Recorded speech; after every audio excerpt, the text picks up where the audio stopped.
My buddy, Dr. Bill Campbell, who runs the only physique and performance lab in the country, it's over at University of South Florida, and is doing a bunch of research on women, and not just women, menopausal women. Oh my gosh, thank you, Bill. Well, Dr. Bill Campbell says that the common factor he sees among lean women is a higher protein intake. But not all proteins created equal. Here are some of my favorites that I incorporate into my daily routine. Now, if you want to lose fat, you got to be in a caloric deficit so that your body will burn off body fat. And you want to make sure that it's fat you're burning, not lean tissue. So protein is key here for a couple of reasons. Number one, it's going to help you hold on to lean mass. There was a study that looked at whether older adults who eat meals containing at least 30 grams of protein more often have stronger leg muscles and lean body mass. So they used data from adults aged 50 to 85 and found that those who had 1 or 2 meals with 30 grams or more of protein each day had better leg strength and lean body mass than those who didn't.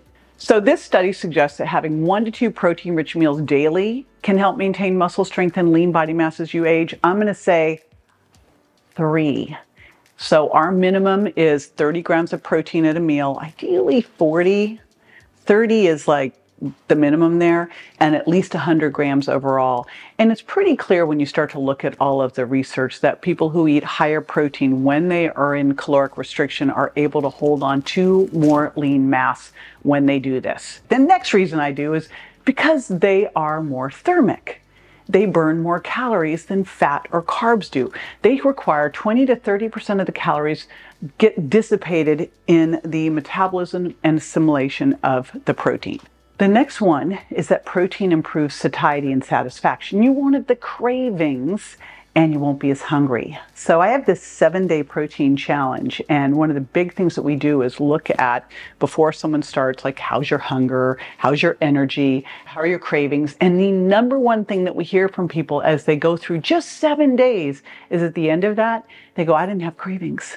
And that's amazing. That just turns off that food noise that you hear from a lot of these GLP-1 drugs. They have the food noise. Well, protein can help do that as well. Another thing protein can do is help with blood sugar stabilization. So that's why I like people to eat protein first. And we know that when you eat protein first, you tend to make better food choices overall. So when you eat a meal that's high in protein, it can make you eat less in the next meal compared to having a meal high in carbs or fats. In other words, when you eat a high protein meal, it makes you feel fuller and eat less in your next meal.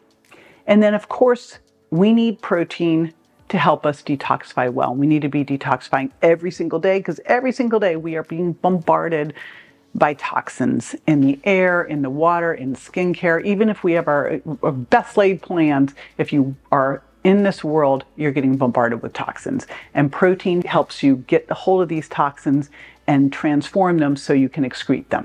Okay, I hope I've built the case for why we want to eat protein daily. I've got a protein cheat sheet as a little reference guide for you that you can print out and put on your fridge for easy meal planning, and that is at jjvirgin.com/protein cheat sheet.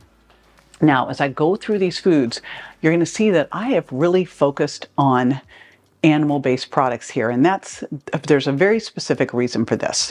When you look at protein quality, you're looking at a couple things. You're looking at the basic essential amino acid balance. And I heard someone say this. I wish I could remember who it was to give them credit, but they said, you know, the amino acid profile of plants is amazing. It's great for growing plants.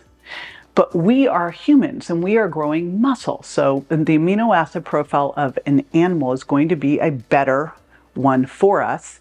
And it's got all the essential amino acids. It's also more bioavailable and more digestible. A lot of times in plant proteins, the proteins will also be bound up with fiber, which makes it less digestible. One of the things I like to say is you are what you eat. Meaning that if you are eating say a little factory chicken, a battery cage chicken that's been shoved into a little cage and sprayed with all sorts of stuff, you're going to get all of that as well. When you're eating wild fish, wild salmon, grass-fed, grass-finished beef, pastured pork and chicken, totally different because they have a better profile of nutrients, they have better fatty acid profile, and tend to have better amino acids and phytonutrients and antioxidants. So that's the first thing, is we want to eat animals that, first of all, have been raised humanely, but have been raised in their natural habitat. And then we're also looking beyond just essential amino acids. We're looking specifically at one amino acid to help us age powerfully, and that is leucine. And this was research from Dr. Donald Lehman in his lab, where he discovered that leucine is the trigger for muscle protein synthesis. But it turns out that leucine might also affect how much food a person eats. It can change how specific pathways in the brain's hypothalamus work. Now, the hypothalamus is responsible for controlling your appetite and the feeling of being full after eating. Leucine could make you eat less by affecting these pathways in the brain. There's a couple other things that I'm looking at, and I'm going to share as I walk through these foods with you, that I'm also looking at as bonus points, is if that food has vitamin D or CLA. That's a type of fat that can help you burn fat off your waist, omega-3s, and creatine. All right, so here we go. Here are the 5 foods that I incorporate into my diet, and the first one is wild salmon. I absolutely love this. Now, here's what's cool about wild salmon. Not only are you getting that beautiful, clean protein from the fish, but you're also getting those omega-3s. And what we now know about omega-3s is that they can be anabolic. They can enhance muscle protein synthesis. They can reduce muscle protein breakdown, which, of course, that means you're preserving muscle mass, can enhance fat burning. They can decrease appetite, can reduce muscle soreness after workouts, and they can lower triglycerides and improve metabolic health. Wow, and omega-3s are also anti-inflammatory. So first off, omega-3s for the win, and depending on which type of fish you're getting and how much you're eating, you can get 2 to 3 grams of omega-3s in that fish serving. The next thing you can get in that fish serving is creatine. You probably wouldn't think of creatine as being high in fish, but it is. You can get 1 to 2 grams of creatine in fish per serving. And the other one, and something that I've been adding into my diet every day to make sure that I get enough in, is taurine. So taurine is rich in fish. I've been also adding it in to my pre-workout. About 1 to 3 grams a day is what they say to dose it at. I've been doing 2 to 3 because I'm 140 pounds. But what taurine's great for is muscular endurance. It helps you work out harder and recover faster. And just like women have less creatine, we also have less tissue stores of taurine. Now, another cool thing that wild salmon has is vitamin D. And of course, we know vitamin D helps with the absorption of calcium. It can help promote bone strength. It's crucial for building muscle and maintaining a higher metabolic rate for fat loss. Next one. Now, if you've healed your gut and you're not dairy intolerant, I love grass-fed Greek-style yogurt, for a couple different reasons. Number one, it's a great source of calcium, which of course we know, again, strong bones and plays a role in regulating body fat.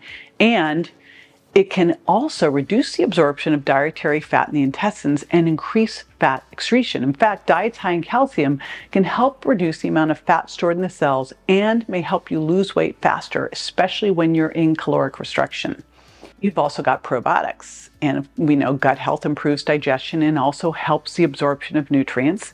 And Greek-style yogurt has B12, which helps convert food into energy, so that's going to support a healthy metabolism and provide energy for workouts and also help maintain muscle mass. And Greek-style yogurt also has taurine.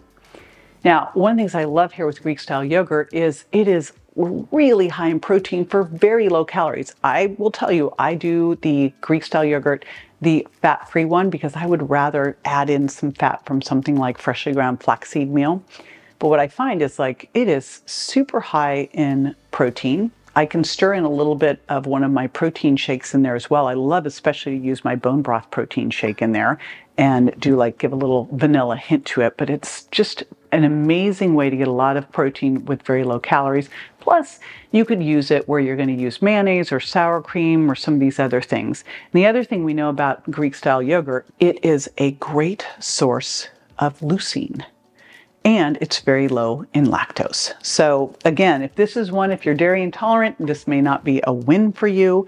But if you're dairy intolerant, quite often I see that it's not the dairy itself, it's actually the casein And you'll get casein in Greek style yogurt, so that's not an option, but you might be able to pull off whey protein isolate, because a whey protein isolate has almost no casein. So that one might work for you instead. Now, I mentioned bone broth, and I love to mix in bone broth protein into Greek style yogurt. But if you cannot do Greek style yogurt, bone broth protein is a great thing that you can use as a shake mix. So bone broth and bone broth protein are definitely something you want to incorporate into your daily diet. And these are ones I get in every single day. I get them because I want the collagen and the amino acids, the glycine and the proline, to support my joints, to support my muscle recovery, to help with satiety, to help boost BMR, to preserve my lean body mass, and stabilize blood sugar. Plus, bone broth and bone broth protein powders are rich in minerals like calcium and magnesium and phosphorus, which of course supports overall bone health. And calcium can influence the way fat cells store and break down fat. Magnesium is vital for energy production and activates ATP, and phosphorus intake is associated with improved satiety and helps maintain a healthy metabolic rate. Plus, that gelatin in the bone broth, which again, whether you're doing straight bone broth, which I love is something that you can just have as a great hot drink, and that might be something you want to do 30 minutes before a meal to help like tame your appetite if you're getting a little hungry. But that gelatin in there is amazing for gut healing. And you also get that in the bone broth protein as well, or straight collagen. It's so amazing for healing and sealing the gut, which of course, you got to have a healthy gut to have good nutrient absorption and good overall health. And if we're talking just the bone broth itself, so first of all, great for hydration, but you may not have realized this. It has natural electrolytes. And of course, we know those are important for muscle function and recovery.